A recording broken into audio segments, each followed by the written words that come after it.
Come here. That is the struggle I'm talking about. Yeah. So, martial arts is not only the fight against someone, it's a fight against your own system also. What? Hey guys, so it's Monday again. I'm on my way to the training and this time we're gonna have lights.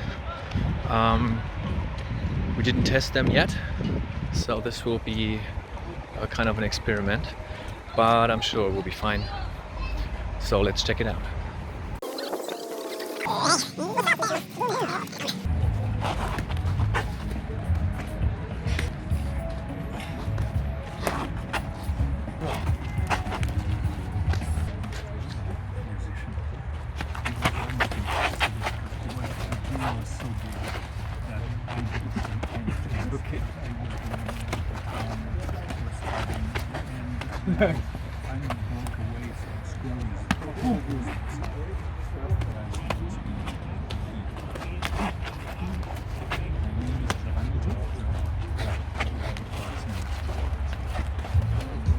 It's Monday. New week. Hey guys, new week, new Monday. Yeah. While the guys are training there, we can have a little chat for this second vlog. And second or third one? No, this is the Third one? Yeah, the third one. Yeah, second one we were eating. Yeah, we were lahmacun, right? We were eating lahmacun. It was pretty Yes, good. yes. And So, yeah, So we finished the vlog, the third one, almost. yes. But we felt there's something missing because there was no ending. in part 2. No, in part 3. No, the one we did now. Oh yeah. That's why we're So talking now. we are filming a little bit more. Yes. Part 3. Yeah, that's part 3 then. Yes. So in the last one where we were eating Right. the Turkish pizza, Right. I kind of cut it short because I was hungry. I was hungry too. You was hungry too, okay.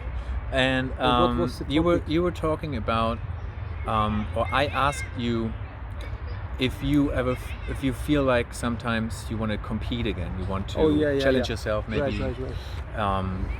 in a competition. Yeah. And you said no, and it's like you have to be hungry. yes. And then we ate the pizza. And then we were hungry, we ate the pizza, yeah. Yeah. So So, what what yeah. I was referring to is like when as long as you feel hungry for competing, you should also do it. It's my opinion. Yeah. Or as long as you feel the fear of getting punched, as long as you feel the fear of punching someone, and as long as you haven't overcome this fear, I think it's not right to talk about, let's say, higher levels of cultivation, because you got those people, Buddhists or Taoists who are practicing cultivation, and they say, yeah, fighting is not everything and fighting is not important and you should stand over it, above it. But most of them have never fought in their lives. So I believe that fighting too is a key point of freeing yourself of fear, and from inner blockages, and that you can free yourself from those and emotionally be more free before you really talk about kind of cultivate yourself over that. Because right? you're saying Yeah.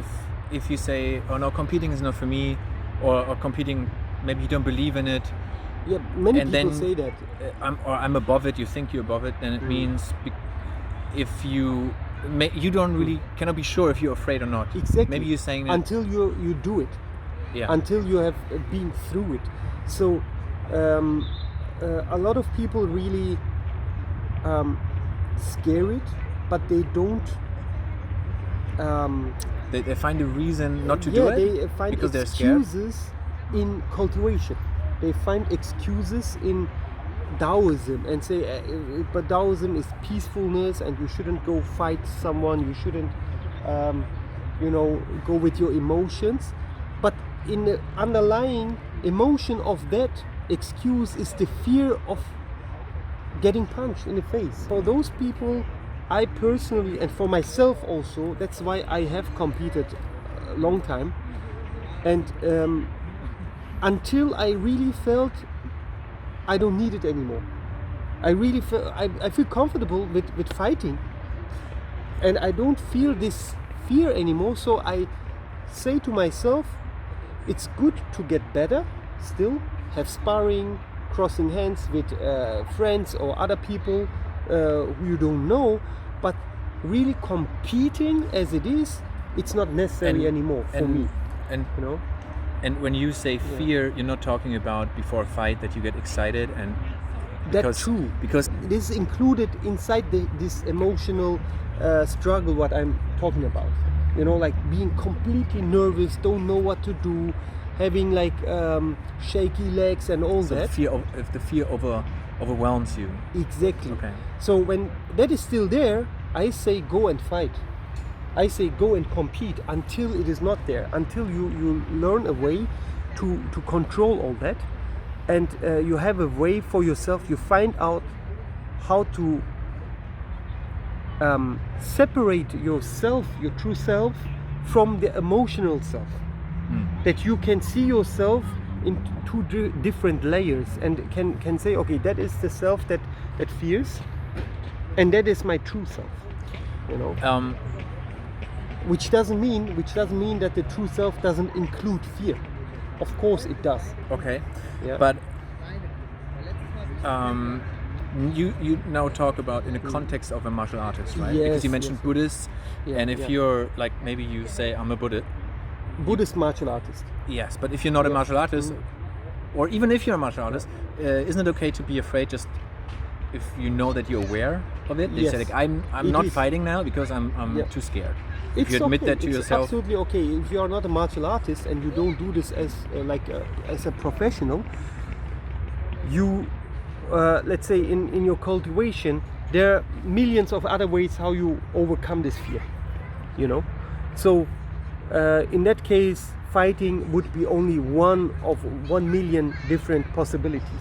But as a martial artist and a Buddhist and a Taoist and a mystic, or a guy who cultivates himself within the martial arts, I say it's absolutely necessary to have done that. And even it's only once in your lifetime, but you must stand there once and you must have done that.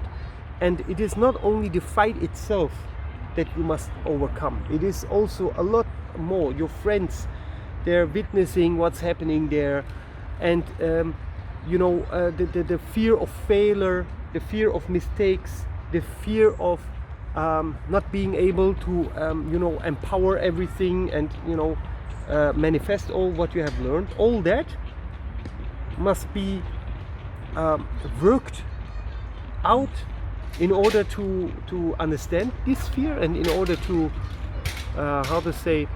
overcome this fear. With overcoming, I don't mean really leave the fear behind, that it doesn't exist anymore. It still exists, but you know how to handle it. That is basically that. And also martial arts, we talked also the other day about it. Martial arts, we practice, or let's say I practice martial arts not for self-defense. And it's a paradox, because I'm maybe like to the fullest realistic in all what I do. Everything what I do, it must be completely realistic and it must be useful. But the main point is not the self-defense defense point. What? Yeah. You said the main point is for you is the art. The art of the martial way. Mm-hmm. Yeah. So, and the art of getting skilled. What? Yeah, but what is the art? Is the art to master yourself? Is that what it's about? That's one of the points. So Sure. mastering the self includes basically also mastering your body, mastering your moves, mastering your skills, mastering the fight, mastering the sparring with your partners, mastering sparring with people you don't know. All that is mastering yourself. It's not only sitting on a corner and meditate. We can always say, yeah, I'm Ismet, but what is this Ismet actually? You know, and that is difficult to explain also now for me. I can explain it to a degree, but after the degree there's so much hidden that I personally even don't know. You know, and that is discovering that is also martial arts. It's a constant fight. That's why martial art. It's a constant discovering. It's like going out of my comfort zone, day in and day out. Day in and day out, going into fields that I don't feel comfortable with, and that is martial arts. Also. Yeah. Dealing with different people, all that is martial arts. Okay. Why I'm talking to you guys like this is because basically when we do this, we want to work from here, back side of our brain, not with the front side. So when he comes with something, I must be ready without thinking. So once I have that planted in, all these reflexes, something, 1, 2, like something, yeah, something like this, go, boop, boop, yeah. So it happens by itself from here, reptile mind, yeah. But now I'm talking to you guys because I want you don't close this part of your brain, the decisive part, the part where you take decisions, you know, because it is good that you have planned all the reflexes, boop, boop, boop, reflexes there, but your smartness will make the fight, not only your reflexes. So if the opponent comes up with something that you are not able to defend with your reflexes, your smart thinking can make this happen. That's why it's difficult sometimes when you hit, and I say the numbers to stay open here, but you must learn that. You understand? So continue. Now we take the sixers. Yeah? So 1, 2. 1, 2. 1, 4. 1, 2, 3, 4. Okay. That's what I say. So 1, 4. Bam, bam. No, it's not right. 1, 4. Yeah, 4. Okay. 1, 4. Bail, bail. 1, 4. Okay. Bop, bop. 1, 4. 1, 4. 1, 2. Yeah, not too slow, not too slow. Tuck, tuck. 1, 2. Bam! Yes, then he must see how to come out there. 2, 4. 2, 4. 2, 4. 2, 4. Come on. 2, 4. And that is come here. That is the struggle I'm talking about. Yeah. So martial arts is not only the fight against someone, it's a fight against your own system also. And that's why I give you stress now, you know? So this stress gives you struggle, gives you a fight, inner fight, and you must calm this down by yourself. Okay? 2, 4. 2, 4. Yeah. No, 2, 4. 2, 4. 2, 4. Yes, 2, 4. Okay, sorry. Solution there. After half an hour. Come on. 2, 4. 2, 4. 2, 4. Now let's see how he goes with that. Eighters, yeah? 1, 2. Eighters. He's the attacker. Go. 2, 2. 2, 3. 2, 4. 2, 5. 5. Again, 2, 5. Sit down. Yes, 2, 6. 6, 1. Now sixers. 1, 2. Sixers. 1, 2. Yes, that's good. 1, 2, 5. 1, 2. 5 is straight. Down. Yes. 1, 2, 5. 1, 2, 5. Again. 1, 2, 5. Come on. 1, 2, 5. Sometimes you don't answer because you know there's something coming. Okay? So you don't need to answer to everything. Maybe 1, you don't answer. 2, and 5 you're gonna answer because you know it will come like pa pa pow. So when you are slow motion, when you are doing this, doing this, boom. Sometimes you don't have time. So therefore, 1, 2, 3, boom. So then you have really relaxed time for the third one. You understand? So again, the same. 1, 2. You see, relaxed time. But when I want to answer for everything, go 1, 2, 3. It's. You don't need to do slower. Do the same speed. You see how difficult for me? But do the same speed. 1, 2. Very easy. So that's why you decide when to answer and when not. Why do you use blocks so many times? Like you touching the hands, because anybody who's following martial arts like MMA or boxing, they would all say like don't do that, right? Like get out of the way. A part of Bas Rutten. Yeah, exactly. He especially says block the hit. But he's old school, right? Yeah, he's old school, but it's also his background. The thing is, in our way, we use blocking, trapping, but also body motion. Mm-hmm. It's not only standing there like straight and block. We use also the body and block. And in our case, we in Chinese boxing we train this technique called, like in the higher levels, the technique called golden arms. And golden arms is an old Chinese tradition who creates like arm strengths where when you block, it really demotivates the attacker to continue to attack because it really hurts. Yeah, you don't get like arms that you can see that is hard, but the bones get sharp here. Like the Thai people with the shins, it's staying with the arms, right? And every block demotivates the opponent to continue to attack. This is one reason. The second reason is that sometimes in order to go to the in-fight and into the clinch, I need my hands on the hands of the opponent. It's not always like keeping distance, because then when I decide to go in, the punch is gonna come. So the example for that is Mark. Maybe you can, Mark, can you come? And 1, 2. You see, I'm already in. But when I do this one, 1, 2, 1, 2, then I need to go in from here, from distance. Again, 1, 2, like 1, 2, and then I need to go in. So when the third one is coming, of course I could go this way in, yeah, like close myself. But that is like a monkey in a box. I don't want to get hit, you know. The best also sometimes like close your eyes and go in. You don't know what's happening.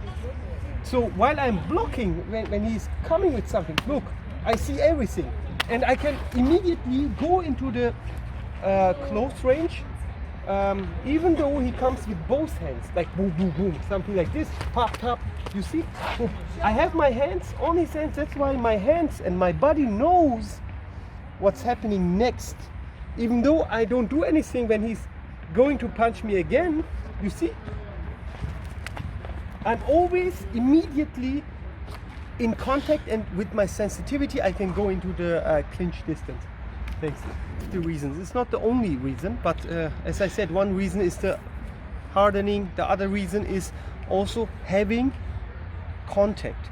So for the people who say when your arms are out of your body, then you are not protected.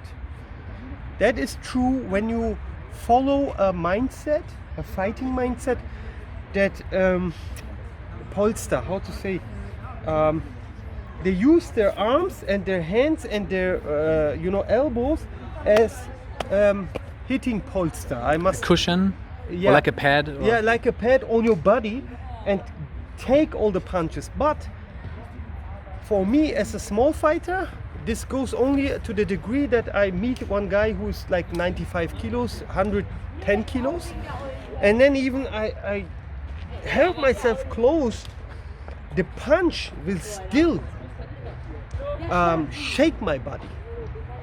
And that is with the blocks different. So when I block a 110 kilo guy with my arm, like let's say a haymaker, it's a whole different structure that I can lead the power to the ground, instead of like I'm standing like this and get punched right into my body. So if I do martial sports, I could use that. Like in kickboxing, I could use it because I know I will never fight a guy who's 100 kilos. I will fight a guy who's in my weight class. Also, you will have gloves. Yeah, you have gloves. That's another point.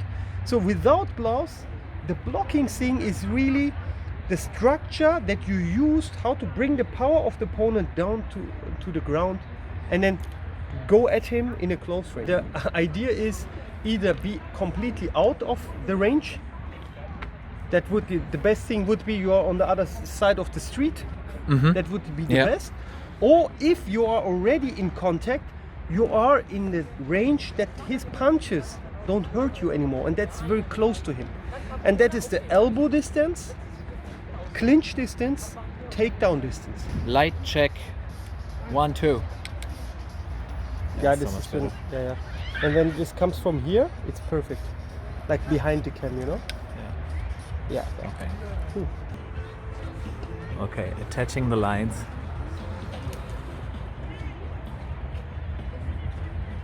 Alles, was anfasst, macht er kaputt. Okay, Alter. so we try to attach this slide and it broke. Ah, das ist doch bestimmt. It's okay. Look. Go.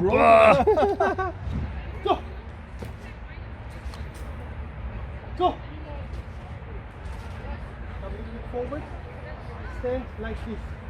Like this. I don't say it again. Like this. It's not this. It's this. Weight is on one leg. This leg is empty.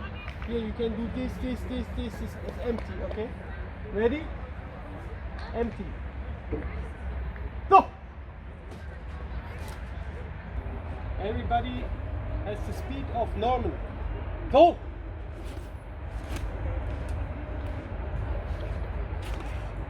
Exactly. Go.